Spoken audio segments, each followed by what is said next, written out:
So last night, Wednesday night on Fox so-called News, Tucker Carlson went off on a rant about how men are in decline in America, which is leading to more drug abuse and higher incarceration rates. And what is driving that? Well, Carlson said that it was being caused by women who make more than men. Oh my God. Or maybe even women who make the same amount as men. He didn't say that, but I think it's implicit. It's insane. He goes on and he says, women generally don't want to marry men who make less money than they do.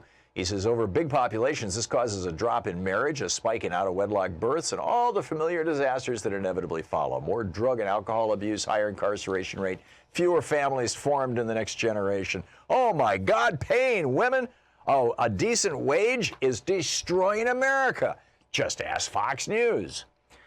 Well, this isn't the only example of misogyny out there. There's many, obviously, and I think I was going to say proclaimed candidacy of Elizabeth Warren yesterday or the day before, although it's just, she has announced an exploratory committee, but functionally it's the same thing. Exploratory committees almost always lead to candidacies. Is case in point, Peter Beinart is writing about this. He's a professor of journalism at the City University of New York. I read his piece yesterday in The Atlantic, and it's absolutely brilliant. Peter is contributing editor of The Atlantic and theatlantic.com, of course, the website. His Twitter handle is Peter Beinart, B-E-I-N-A-R-T. Peter, welcome to the program. Thanks for having me. Or Professor Beinart. Just calling Peter. Yeah, okay. So tell us about this. What is the real story behind the story that is being reported by the media so frequently that, well, Elizabeth Warren, yeah, she's got good progressive policies, but, her favorability ratings are not that high, and she's a divisive figure. What's going on here? Right. So my argument is it's true if you look at the polling that Elizabeth Warren's disapproval ratings are pretty high. They're higher than Joe Biden's. They're higher than Bernie Sanders.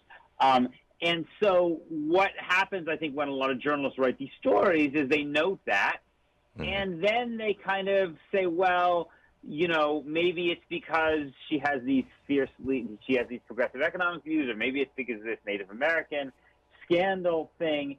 And I think what they basically look for particular things that are particular to her to try to explain this. Whereas what they need to do is actually understand that this is true for virtually all women politicians, at least women politicians who support a feminist agenda, who seek political power. It was true for Hillary Clinton. It's true for Nancy Pelosi. There's a lot of good academic research about the way that people, men in particular, and some women even, react very much more negatively to women's displays of ambition than men's displays of ambition. So my point is, if you're going to talk about Elizabeth Warren's high disapproval ratings, that's okay. You can talk about it. You can't leave out the gender component. The misogyny, essentially. Whether it's intentional or even knowing, or if it's just, hey, it's baked into the cake of our culture. Tell everybody about that study that you cited in your article, where they created the fictitious biography of a senator or a Senate candidate, as I recall, and then put a gender overlay on it. Yeah, this is a study that really kind of knocked me for a loop when I first read it a while ago. So basically, a couple of academics at Yale a few years ago gave people in this study two biographies of fictional state senators. They were exactly the same, except that one was male and one was female. And then they added into these biographies that this state senator was really ambitious and had a kind of will to power. And what they found was that for the male state senator, the fictional male state senator, it made him, this fictional person, more popular. But for the woman, it not only made her less popular, but created a kind of a moral outrage. And I think that phrase moral outrage is really helpful in understanding it, because I think what happens is that moral outrage doesn't necessarily get expressed in people saying, I don't like ambitious women, just like a lot of the racial hostility to Barack Obama wasn't expressed as saying, I don't like black presidents. But it gets expressed in a whole series of other ways that we have to look at critically. So I think with Hillary Clinton, it had to do with this idea that somehow she was uniquely dishonest or uniquely corrupt or uniquely unlikable, none of which is true. Her unfavorability ratings were like 20 points higher than John Kerry and Al Gore, who were also kind of stiff, right? Or again, with Nancy Pelosi, it comes off, well, she's from San Francisco, or as you say, people just say, so we don't really like her style or her mannerisms. And I think that if we look at what academic research has told us about the way people respond to women and ambition, we can try to unpack what that means. Yeah. In 2008, I had on this program, one of the top guys in the California Democratic Party, and I'm sorry, it's been a while, I don't remember his name. He was African American, and he came on and this was during the early primary when it was Barack Obama versus Hillary Clinton in 2008. And he came on the program and he said, we really need to be supporting Hillary Clinton because there's no way America is going to elect a black man whose middle name is Hussein. He said it's just, it's just a done deal. It's not going to happen. And as much as he liked Barack Obama and, as much as he liked his policies, he said, it just ain't going to happen. He says, I'm a black man. I know how this works. So that was, sort of conventional wisdom for a couple of months during that primary. In retrospect, it seems like he was making his bet wrong because misogyny is transracial. It's non-racial. I mean, misogyny is baked into the cake for basically all men, regardless of their race, and probably unconsciously at a lot of different levels. And also a lot of women. I mean, is that a reasonable conclusion to draw from the history of the last 10 years or so? Yeah, I mean, the studies show that, look, men are not the only group that have kind of traditionalist gender views, right? I mean, many more men have those views than women, but some percentage of women have those views too. Right. And to the degree that the idea of a female president or a female Speaker of the House, basically someone, it's interesting if you look at the advertisements that Republicans run against Nancy Pelosi.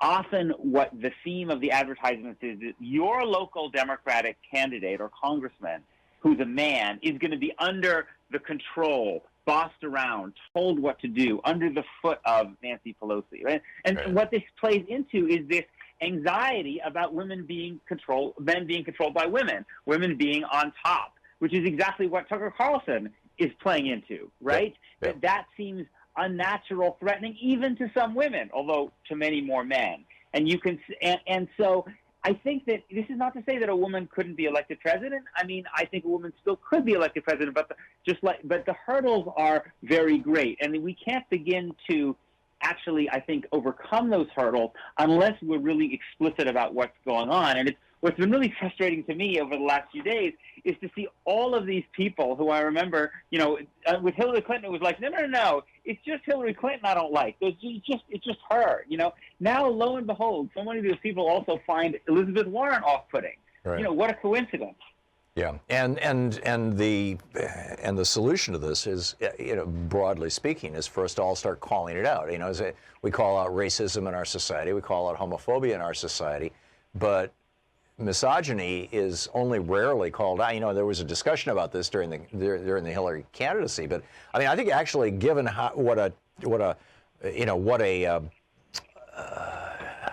what's the phrase? This is a variable that is almost invisible at least in the media, and yet has a huge impact on elections. And given that, the fact that Hillary Clinton won 3 million more votes than Donald Trump, and were it not for 80,000 voters in 3 states, would be president right now, I think is a huge statement of you could argue the quality of her candidacy, or maybe the lack of quality of Trump's, but B, the unreported role of misogyny in that election too in 2016.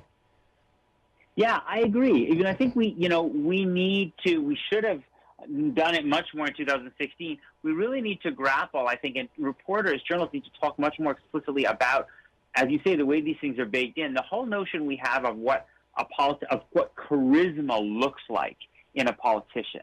You think about like the John F. Kennedy figure, right? And I think that's part of what works so well for Beto O'Rourke. And even to some degree, even despite the racial challenges that worked for Barack Obama, are very much connected to gender, right? certain kind of even sex appeal, a certain kind of like notion of what a man, what a leader is. These things are all really, really, again, it's similar with our athletes, right? Think about how baked in our notions of gender are to what makes a great athlete, right? The way we think about a great athlete. And so we are only going to, I think we need to start, when we talk about Elizabeth Warren and the particular challenges that she faces and the way people talk about it, we have to situate it in that larger conversation and become more self-conscious and not just allow people to get away with saying, well, she's too aggressive, or she's shrill, or she's overbearing, or I don't like her mannerisms. We have to really try to ask what's really going on with those kind of statements. Right. Those kind of statements are basically code for don't like women in charge. We're going to hit a hard break here in just 1 minute. We're talking with Peter Beinart, professor of journalism at University of New York, about this issue. To what extent do you think that actually having a woman as president will blow up some of those stereotypes and will advance the cause of diminishing misogyny and increasing equality? So it's interesting. I actually wrote another piece which dealt with, I think, unfortunately, it's actually really a double-edged sword. On the one hand, it would be obviously tremendously valuable. And yet, if you look at the Barack Obama example, what we also saw is that while Barack Obama's election was an incredible step forward for the United States, it also produced a really, really virulent backlash, right? As we've seen with Donald Trump. And I think that the harsh reality that we probably have to face is that if we were lucky enough to have a female president, it would also produce a very, very harsh backlash. Because look how scared Tucker Carlson is now. Look how much he's feeding in this notion. We know from polling that most Trump supporters think that men face more discrimination in America than women, right? And that's what Tucker Carlson is pushing. Amazing. A woman president would only fuel those fears. But still, I mean, I think that we need to be pushing for it, right? Absolutely, absolutely. Okay. But it will be an ongoing struggle. Yeah, amen. Peter Beinart. Peter, thanks so much for dropping by today. Thank you, my pleasure. And for writing this. It's really, really well done. It's in The Atlantic.